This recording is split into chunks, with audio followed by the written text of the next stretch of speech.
Good evening and welcome to ITV News. This is Monday night's calendar. Hello there, thanks for joining us. Here are tonight's main stories.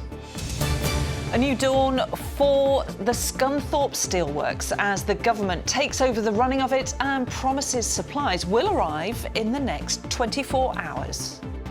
Now, obviously, the concern grows that we need to get a continuous supply in, but I've got every faith that we will make that happen. Here in Scunthorpe, hopes are high that government control and a newly installed management regime will keep the furnaces lit and protect more than 2,500 jobs. Also on the programme this evening. A father who died in a house explosion in Worksop is named as the investigation into its cause continues. 3 defeats on the bounce for Sheffield United as the pressure getting to the Blades at the sharp end of the season.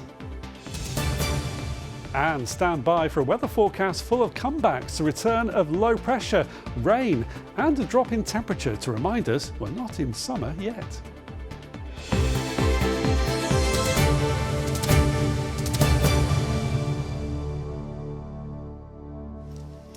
Well, we start in Scunthorpe this evening, where they're just hours away from receiving fresh supplies of raw materials to keep the blast furnaces burning at British Steel. Over the weekend, the government stepped in to take over the running of the steelworks, with the Chinese company retaining ownership, for now at least. Well, Fraser Maud is live for us outside the plant this evening. So, Fraser, developments over the weekend, but still a few things to work out.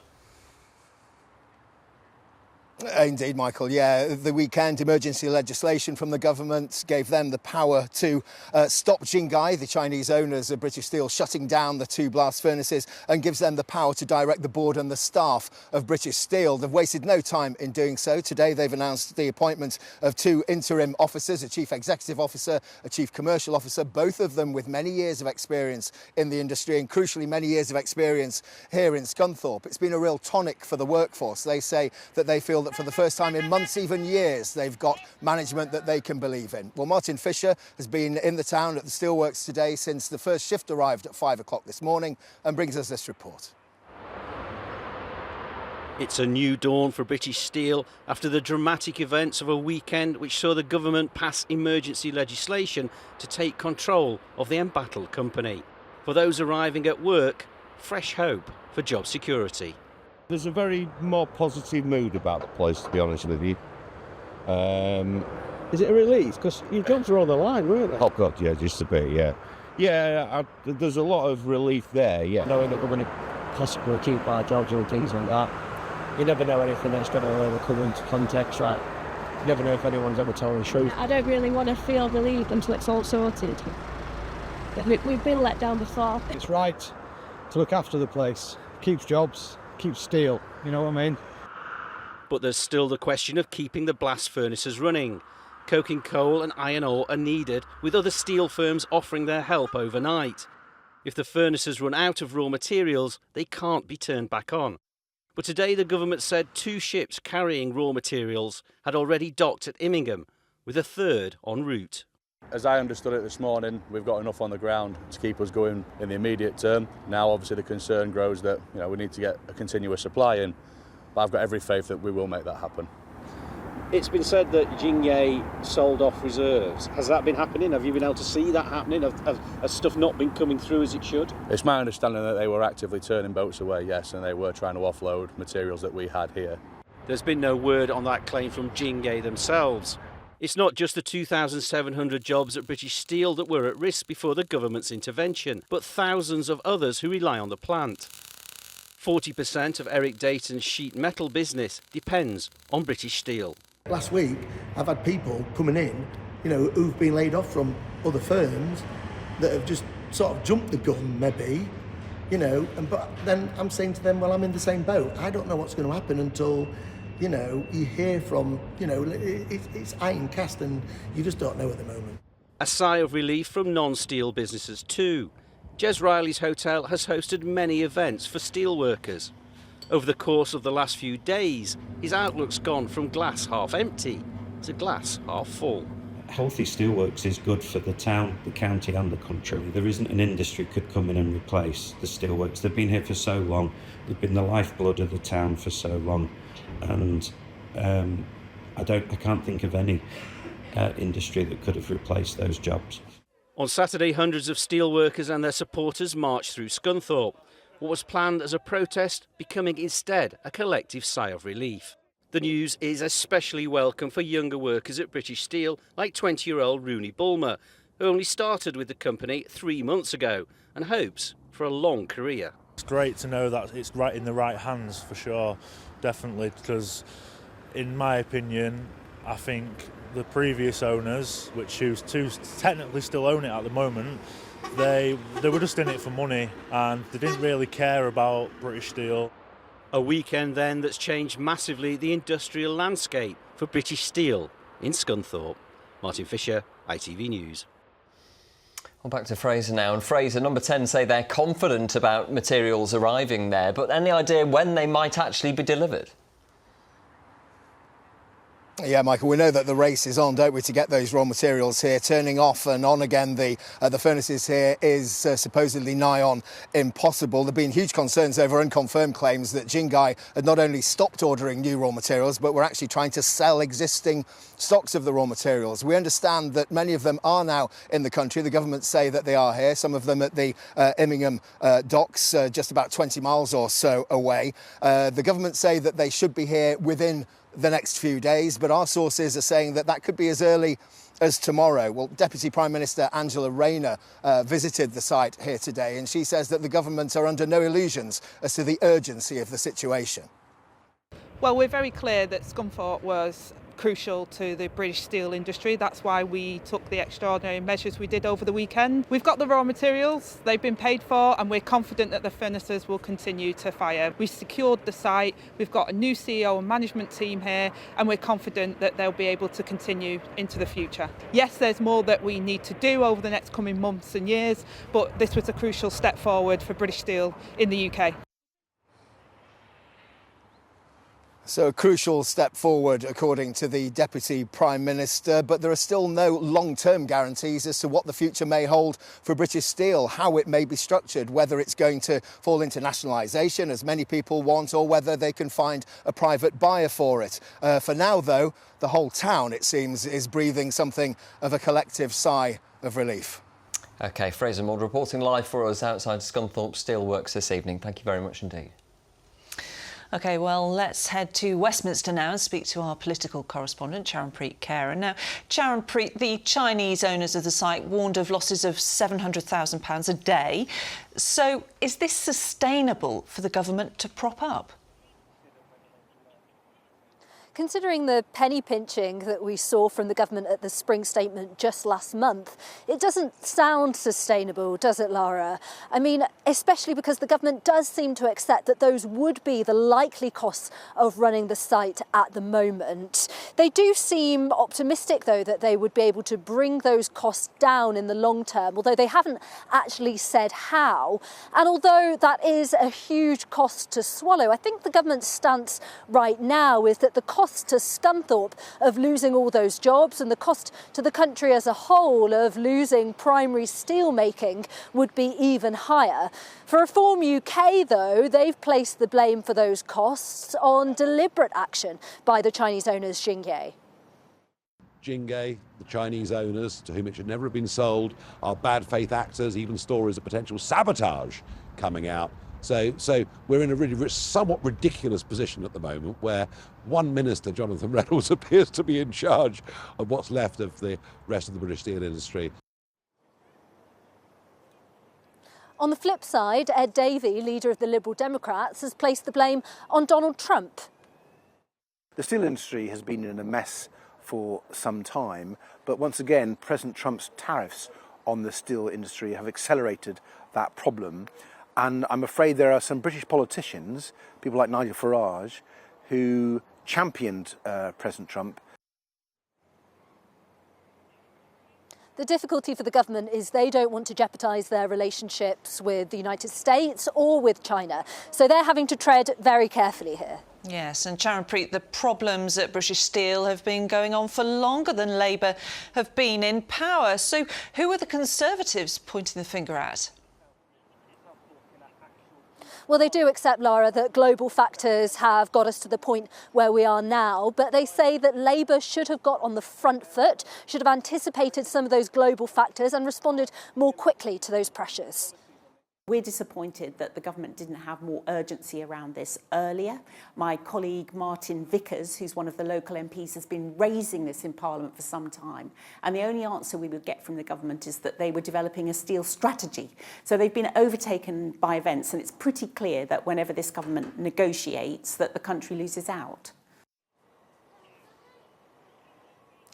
The truth is, we still don't know what that long-term strategy is. As you already heard from Fraser, it looks like it could be nationalisation. That seems like the most likely option at the moment. But I think the government will still be looking around for a private investor, hoping that they'll find somebody to help them shoulder some of the risks associated with running the steelworks for themselves. But given the global economic uncertainty that we're facing and the fact that the site was hemorrhaging money under Jingye, that could well be a tall order.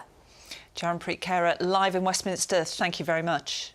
And of course you can follow all of the developments on this story by heading to our website. Just go to the usual address, itv.com/calendar, where you'll also find more news from around our region. That address again, itv.com/calendar. In other news now, a man who was found dead after a house explosion in Worksop has been named as 53-year-old David Howard. Emergency services were called to the scene on Saturday evening and 35 properties in the area were evacuated. Mr Howard's body was found in the rubble. Tonight, investigations are continuing into the cause of the blast. Peter Behan reports. It's only from the air that you get the full sense of the destruction. Workers have been here all day, sifting through the wreckage. The blast on John Street in Worksop in Nottinghamshire happened just before 8 o'clock on Saturday evening. The sound caught on a nearby CCTV camera.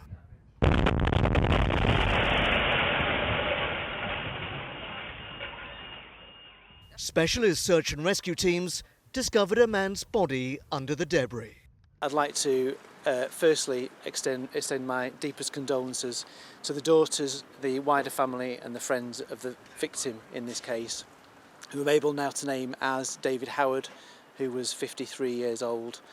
I'd also like to thank very much the local community and the wider people of Worksop who've been incredibly helpful and incredibly patient while we've been going through the painstaking ordeal of trying to start to ascertain exactly what's happened. Nena Imakelo lives next door to Mr Howard. Her house has also suffered extensive damage. She was in bed at the time and felt rubble falling on top of her. Very heavy sound. Boom! My mind was, it's an earthquake. Then I go to the living room. When I get there, my door is already on the floor. Your front door? Yeah, my front door is already on the floor. Do you feel quite lucky? Very lucky. I thank God. The blocks were falling on me. 35 properties had to be evacuated. Many residents took refuge in this community centre.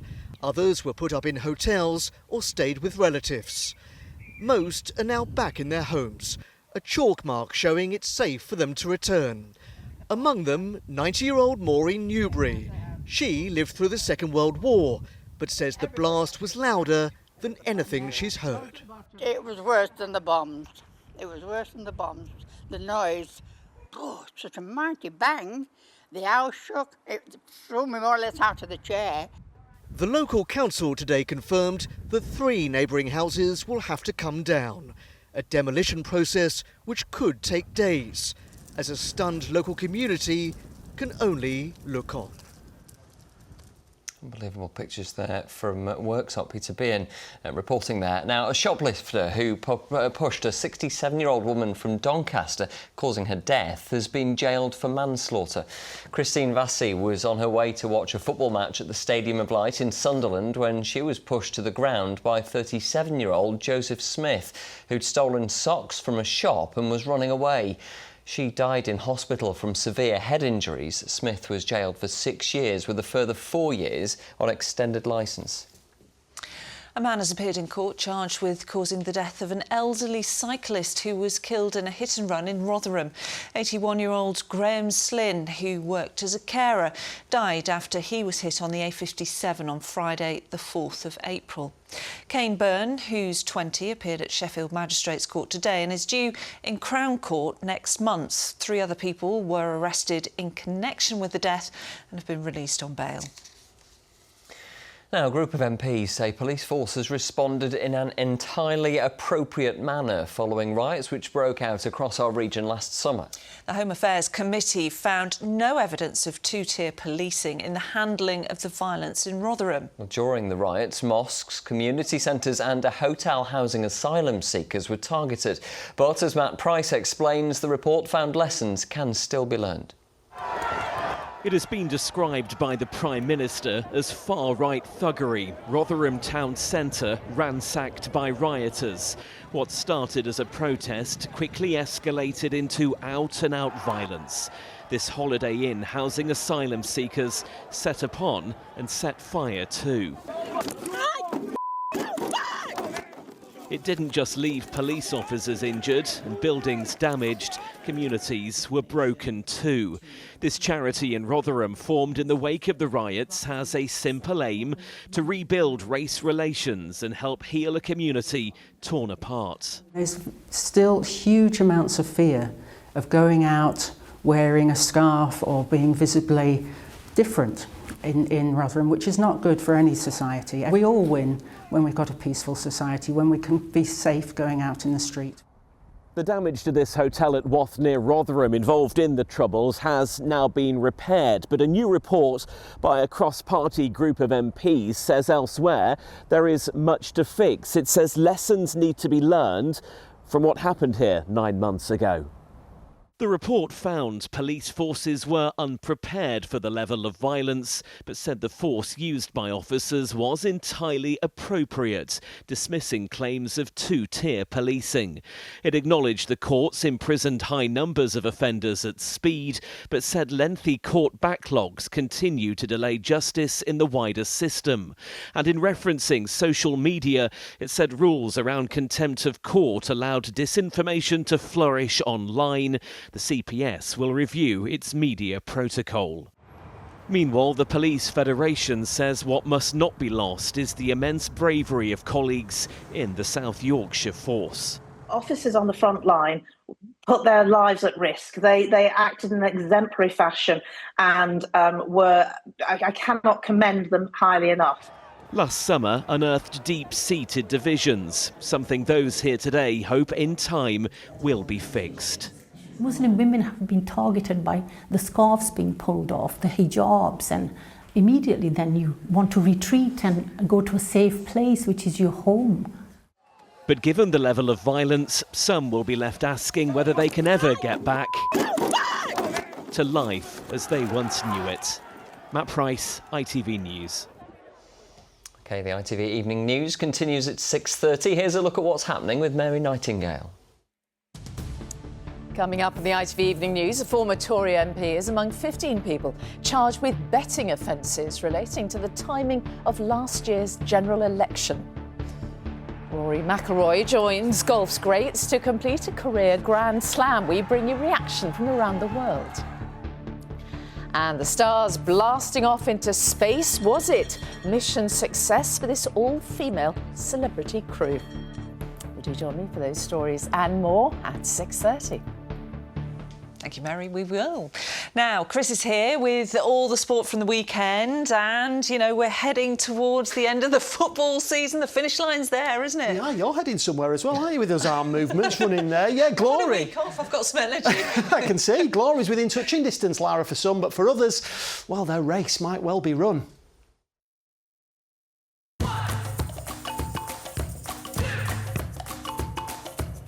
Xero Accounting Software sponsors ITV Regional Sports Report.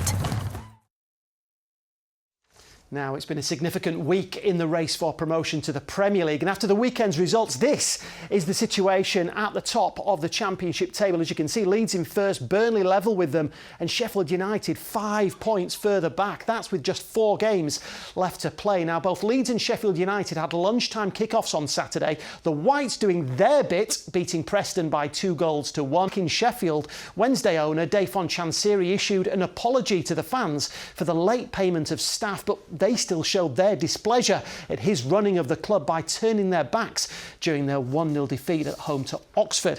Barnsley were our only winners in League One, with 19-year-old Fabio Giallo scoring twice in a 4-1 win over Bolton.